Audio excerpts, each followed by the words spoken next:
না, আজকে আর আমার ছাদ বাগান নয়, আজকে তোমাদের নিয়ে যাব জঙ্গলের মধ্যে বেড়ে ওঠা প্রকৃতির তৈরি এক ছোট্ট নার্সারিতে।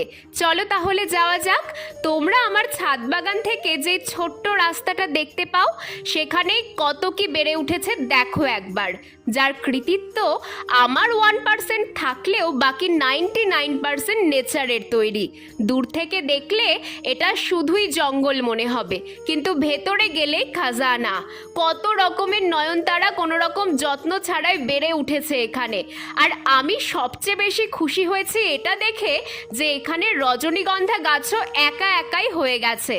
ওপরেই তো আমার ছাদ বাগান, আর ওপর থেকে যা ফেলি এখানে মোটামুটি সব গাছই হয়ে যায়।